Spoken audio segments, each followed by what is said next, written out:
Most people believe the final frontier is outer space. They are looking at the stars, while the real war is starting for miles beneath our feet. In the pitch-black silence of the deep ocean, where the pressure is enough to crush a military tank, something incredible has been discovered. It's not gold and it's not oil. It's a small, potato-sized rock that holds the key to the future of our planet. These rocks are worth over $16 trillion. Today, the world's superpowers are racing to the bottom of the sea to claim them. This is the new gold rush, and it's happening in a place where no human can survive. Why are nations risking everything for the dark abyss? To find the answer, we have to explore the secret battlefield of the 21st century. At the very center of this global race are these polymetallic nodules. They may look like ordinary, dark, lumpy stones scattered across the sea floor, but they are a geological miracle. These nodules take millions of years to form. They grow as minerals slowly crystallize from seawater, layer by layer, around a tiny fragment, perhaps a shark's tooth or a piece of ancient shell. It takes roughly 1 million years for one of these rocks to grow just a few millimeters. Inside these deep-sea potatoes is a concentrated vault of wealth. Manganese, nickel, cobalt, and copper. These are the building blocks of the modern world, and they exist down here in quantities that dwarf anything we find on land. Think of these minerals as the vitamins of the 21st century economy. Without them, the high-tech life we lead and the green future we've been promised would grind to a halt. Every smartphone in your pocket, every laptop, and every single electric vehicle battery depends on these specific metals. As the world tries to move away from fossil fuels, the demand for nickel and cobalt is skyrocketing. We are in a desperate transition toward wind turbines and solar farms, all of which require massive amounts of energy storage. We don't just want these rocks. We need them for our technological survival. The race isn't just about profit. It's about who controls the energy of the next 100 years. For over a century, we have looked to the land for our resources. We have carved out massive open-pit mines in places like Australia, Indonesia, and the Democratic Republic of Congo. These mines can be seen from space, but they come at a terrible cost. They destroy entire forests, displace communities, and are often tied to human rights abuses. But there is a bigger problem. Land-based mines are running dry. The quality of the ore is dropping, and it is becoming increasingly expensive and environmentally destructive to dig deeper into the Earth's crust.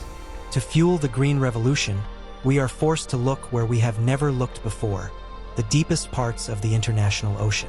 The primary battlefield for this new war is a vast, abyssal plain in the Pacific Ocean known as the Clarion-Clipperton Zone, or the CCZ, stretching 4,500 miles between Hawaii and Mexico.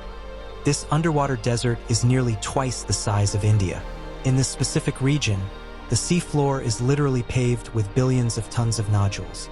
It is estimated that the CCZ alone holds more cobalt and nickel than all known land reserves on Earth combined.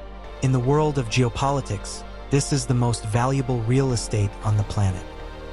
But because it lies in international waters, it belongs to no one, which has triggered a secretive and intense race for control. Officially, the deep sea is the common heritage of mankind. It is governed by a secretive United Nations-linked body called the International Seabed Authority, or the ISA, based in Jamaica. Their job is to hand out contracts and ensure that the wealth of the ocean is shared. However, while Western nations were tied up in debates over environmental regulations and legal frameworks, other powers were making their move. The ISA has already issued dozens of exploration contracts, effectively carving up the seafloor into colonial-style territories. The maps of the future are being drawn in the dark, and the rules are being written by those who have the technology to reach the bottom first. While the rest of the world was waking up, China was already winning. For over 20 years, Beijing has invested billions into becoming the world leader in deep-sea technology. They haven't just been searching for minerals. They have been building the infrastructure to take them. China now possesses the world's largest and most advanced fleet of deep-sea research vessels and massive robotic crawlers. Machines like the HIMA are designed to operate in total darkness and extreme pressure. For China, Controlling the deep sea isn't just about money. It's about ending their dependence on landmines controlled by their rivals. They are building an empire where no one can see it. This race is directly linked to China's Malacca Dilemma. If the US Navy ever blocks China's maritime trade routes, Beijing would be strangled. By controlling the resources at the bottom of the sea, China creates a vertical supply chain that no navy in the world can block. They are effectively shifting their center of gravity from the surface to the abyss. By securing the CCZ and other deep-sea zones, China ensures that its factories, the heart of its global power, never run out of the raw materials they need.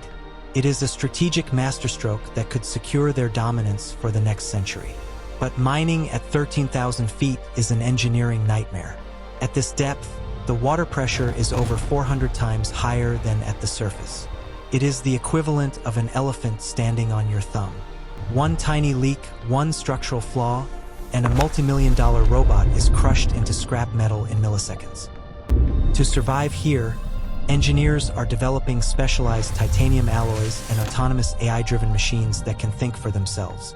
Communication is impossible through 4 miles of water, so these ghost fleets must operate in total isolation. It is a war of attrition against the most hostile environment known to man. The biggest controversy surrounding this race is the sediment plume. These mining robots act like giant underwater vacuum cleaners. As they crawl across the seabed, they kick up massive, suffocating clouds of silt and mud. Scientists warn that these plumes don't just settle back down. They can drift for hundreds of miles, choking the delicate deep-sea life that has evolved in total silence and stillness for millions of years. This is a world where some creatures live for centuries and grow at the speed of fingernails. We are risking an ecological disaster in a world we have barely explored. We are destroying the bottom of the planet to save the top. The era of the underwater gold rush has begun. While the world looks to the sky, the true power is being consolidated in the deep. China is leading, the West is following, and the ocean is changing. In 100 years, will these robotic mines be seen as the engines of a new world, or the most expensive tombstones in human history? The abyss is no longer empty. It is watching. Welcome to the future of global power. Welcome to the battle for the deep sea.